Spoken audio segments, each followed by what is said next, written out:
አሁኑኑ መቆም ያለበት የሀበሻ አስተሳሰብ ቀስ ብለህ ሰርተህ ቀስ ብለህ ትደርሳለህ። ይህ ዘመን አይሰራም። ስንት ጊዜ ነው ቀስ ብለህ ሰርታችሁ የእናንተ ስኬት የራቀባችሁ?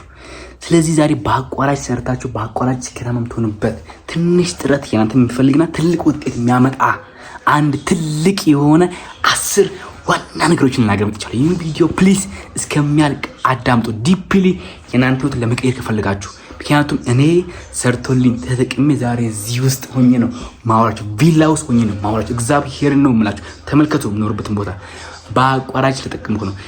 ዳት ሚንስ አቋራጭ ስራችሁ የሆነ መንገድ አይደለም። ብዙ ሰዎች ሄዶበት የተሳካላቸው መንገዶች ነው ላወራ የመጣሁት። አይኖ ኮልታፋ ቪዲዮ አምሩን፣ ግን ለመቀየር ለመለወጥ ከፈለጋችሁ ፕሊስ ይህን ቪዲዮ በደንብ አዳምጡ። በደንብ አንድ የምናገሩ ነገር በደንብ አዳምጡኝ ነው የምላችሁ። ምክንያቱም ዛሬ ላይ ትልቅ ነገር ነው ለእናንተ ላደርስ የመጣው። ማንም አይናገርም። አሁን ሀበሻ ምን ይባላል? የቸኮላ ፍሶ ለቀመ ይላል። ግን አነግለንጋቸው ስኬት ጋይስ ፍጥነትን ይጠይቃል። ምክንያቱም አታቁም ይቺ ዓለም እንዴት እየፈጠነች እንደሆነ።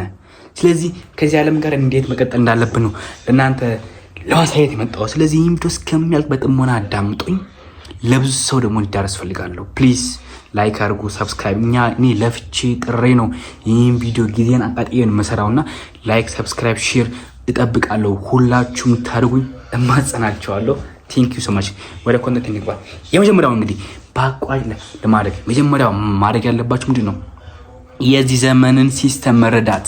አብዛኛው ስራ ቢዝነስማን፣ ኮንተንት ክሬተር፣ አንተርፕረነር የዚህን ዘመን አሰራር ካልተረዳ ወደ ኋላ ነው የምትቀሩት። የዚህ ዘመን አሰራር ምንድን ነው? መጀመሪያው ኤአይ መጠቀም ማትችሉ ከሆነ፣ ኤአይ መስራት ማትችሉ ከሆነ፣ ከኤአይ ጋር ኮኔክት ካልሆናችሁ ጋይስ ወደ ኋላ ቀርታችኋል። ጋይስ የላችሁም። በቃ እናንተ በቅርቡ ነው የምትወጡት፣ በቅርቡ ነው ከገበያ የምትወጡት።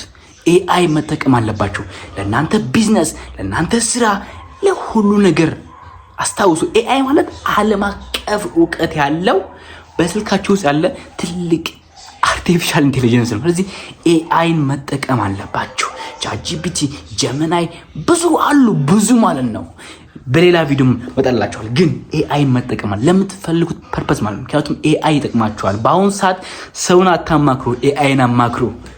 በአሁን ሰዓት ሰውን አጠቅሙ፣ ኤአይን ጠይቁ። እግዚአብሔር ኤአይን የምትጠቀሙ ከሆነ በአቋራጭ ስኬታማ መሆን ትችላላችሁ። እኔ ስለሰራልኝ ስለተጠቀመኝ ነው ጋይስ፣ እንዳያመልጣችሁ። እግዚአብሔርን ነው የምላችሁ። ሁለተኛው ከሰው ስህተት መማር። አስታውሱ፣ ራሳችሁ አንተ ስህተት ሰርተህ ከስህተት ለመማር ጊዜ የለህም። አሁን ያለበት ህይወት አስጠልቷል። አሁን ያለበት ህይወት ኑሮ ደብሯል። ስለዚህ ከሰው ስህተት ተማር። ሞኝ ሰው ከራሱ ስህተት አይማርም። ብልጥ ሰው ግን ከሰው ስህተት ነው የሚማረው። ከሰው ስህተት መማር ጀምሮ። የምሬ ነው የምላችሁ።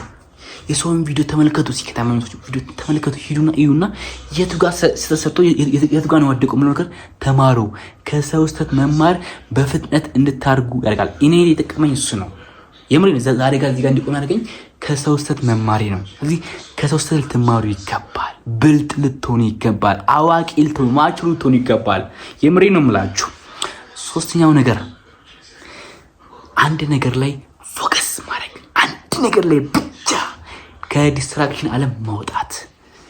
እግዚአብሔርን ነው የምላችሁ። ዲስትራክሽን ውስጥ ካላችሁ ወደ ፕሮካስቲኔሽን ነው የሚያስገባችሁ፣ ዛሬ ነገ የምትሉት። ስለዚህ አሰሩትም። ስለዚህ ፎከስ ማድረግ፣ አንድ ኒች ትመርጣላችሁ፣ በዛ ነገር ላይ መደብደብ። አስታውሱ፣ ስኬት ማለት ሁሉን ባራራ ሳይሆን አንድ ነገርን እንደ ብዙ አድርጎ መስራት፣ ማሰብ፣ መሮጥ። አንድ ነገር ያችሁ ፎከስ ማድረግ አለባችሁ። አስታውሱ፣ የእናንተ ጉልበት የእናንተ አቅም የሚፈሰው ፎከስ ባደረጋችሁ መጠን ልክ ነው። ስለዚህ ከቲክቶክ ከምናም ውጡና የምትፈልጉት ነገር ላይ እንዴት አርጌ አሳካዋለሁ ምንሆን ኤአይን ሰውን ሁሉ መጠየቅ ጀምሩ። ፎከስ ማድረግ ጀምሩ። ለምሳሌ አንድ አበባን ውሃ የጨመርኩ እየተንከባከብኩ ባደረግ ምንድን ነው የሚሆነው? ያ አበባ ያርጋል። የእናንተም ህልም ልክ እንደ አበባ ተመልከቱና ያ ህልም የሚያሳድገው ምንድን ነው? ውሃ ነው። ውሃው ደግሞ ምንድን ነው? የእናንተ ፎከስ ነው። የእናንተን ህልም የሚያሳድገው የእናንተ ፎከስ ነው። ፎከስ አድርጉ የምትፈልጉት ነገር ላይ። እግዚአብሔርን ነው የምላችሁ። አሁን በፍጥነት ለማደግ ፎከስ በጣም ወሳኝ ነው። እንዳትሸወዱ። ከዲስትራክሽን ውጡ። የምሬ ነው የምላችሁ። ሶስተኛው የእናንተን ኢነርጂ ሴቭ ማድረግ። በዚህ ዘመን ላይ ፓወርፉል ለመሆን ኢንፍሉዌንስ ለመሆን ሀብታም ለመሆን የእናንተን ኢነርጂ ሴቭ አድርጉ። አስታውሱ። የእናንተ ኢነርጂ ልክ እንደ ባንክ አስቡ፣ ልክ እንደ ብራችሁ አስቡ። የእናንተ ብር ዝም ብላችሁ ትመዛላችሁ? ንገሩኝ። አትመዙም እንዴ? የእናንተ ኢነርጂ እኮ የሁሉም ቤዝመንት ሶርስ እኮ ነው። ሰማችሁ? አሁን ኢነርጂ እንዴት ነው ዌስት ማድረግ የምትሉ ከሆነ አንደኛው ሀሜት በመስማት ሀሜት፣ በቃ ወሬ ማይጠቅማችሁ የትም የማያደርሳችሁ ወሬ ከሰማችሁ ያ ነገር የእናንተ ኢነርጂ ስታክ ነው የሚያደርገው። ስለዚህ ከሀሜት ራቁ። ሁለተኛው ማይጠቅማችሁ ጓደኛ ጋር መዋል። አስታውሱ፣ ሀሳብ ኢነርጂ ነው፣ ይተላለፋል። ስለዚህ ከማይጠቅም ጓደኛ፣ ከማይጠቅም ሰፈር፣ ከማይጠቅም ኢንቫይሮንመንት ለቀ ውጣ፣ ለማደግ ከፈለክ ማለት ነው። እግዚአብሔር ነው የምላችሁ። ስለዚህ ከሀሜት ከማይጠቅም ጓደኛ ራቅ። እንዴት አድርጌ ነው አሁን ኢነርጂን ሴቭ ማድረገው? ከሶሻል ሚዲያ በተቻለ መጠን ራስን አርቅ። አልተጠቀም አይደለም ግን አጠቃቀምን ላይ ይታወቅ። ለሚጠቅም ነገር ተጠቀም፣ ለሚጠቅም ስራ ውሰረው። ሶሻል ሚዲያ ማለት ነው። አስታውስ፣ ሶሻል ሚዲያ ልክ እንደ ገበያ ነው። አሁን ለምሳሌ ገበያ ውስጥ አንዳንዱ ለመዝናናት፣ አንዳንዱ ለመዞር፣ አንዳንዱ ለመስረቅ፣ አንዳንዱ ይሄዳል። አንተስ ለምንድነው ሶሻል ሚዲያ የምትጠቀመው? ንገረኝ። ኢነርጂን በምን ላይ ነው ዌስት የምታደርገው? ያንተ ኢነርጂ ባለበት ነው ያንተ አቅም ይፈሰው። ልንገርህ። ስለዚህ ኢነርጂን ሴቭ ማድረግ ጀምር፣ በፍጥነት ለማድረግ ማለት አቅም ምን ያህል እንደሆነ ለማወቅ ቁጭ ብለህ ራስን ተመልከት። አምስተኛው ደግሞ ማለት ነው ቢያንስ በቀን ውስጥ ለ20 ደቂቃ ሜዲቴሽን ማድረግ። እግዚአብሔር ምስክሬ ነው የምላችሁ። ቁጭ ብላችሁ ሜዲቴት ስታደርጉ፣ ቁጭ ብላችሁ ከራሳችሁ ጋር ስብሰባ ስትቀመጡ፣ ቁጭ ብላችሁ የእናንተ ጥርት አድርጋችሁ ስታዩ፣ የምሬ ነው የምላችሁ ሜቢ ከአንድ ወር በኋላ ሽፍት ትቀይራላችሁ። እግዚአብሔር ነው የምላችሁ። ስለዚህ ቁጭ ብለህ ሜዲቴት ማድረግ ጀመር። ከራስ ጋር ስብሰባ ተቀመጥ። ራስን ልክ እንደ ድርጅት እንደ ካምፓኒ ተመልከትና አሁን ያለውን ውጤት ተመልከት። እየወደቅ እየጠፋ የከሰርክ ነው። ስለዚህ ቶሎ ስብሰባ ከራስ ጋር ተቀመጥ። ቁጭ አርግ። ሐሳብን፣ ስሜትን፣ ልማድን ቁጭ አርግና ከዚህ በኋላ ምን ማድረግ አለብኝ? ከዚህ ቀጣይ ካሰነ ከ20 በኋላ ምን ማድረግ አለብኝ? ዝምቤ መጥቼ ዝምቤን የሚሄደው ምለው ነገር ከራስ ጋር ሙግት ፍጠር። እግዚአብሔር ነው ምን ከራስ ጋር ስብሰባ ተቀመጥ። ሜዲቴሽን አርግ። የትንፋሽ ልምምድ ምንድነው ካልከኝ፣ ለምሳሌ ቀላል በቃ ትንፋሽ ማስገባት፣ ትንፋሽ ማስወጣት ላሳይ። ለምሳሌ 1 2 3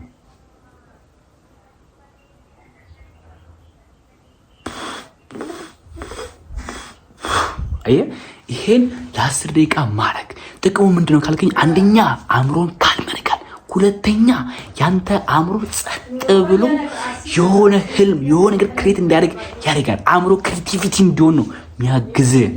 ሜዲቴሽን ነቅል አትያው። 6ኛው ከራስ ጋር ጦርነት መፍጠር።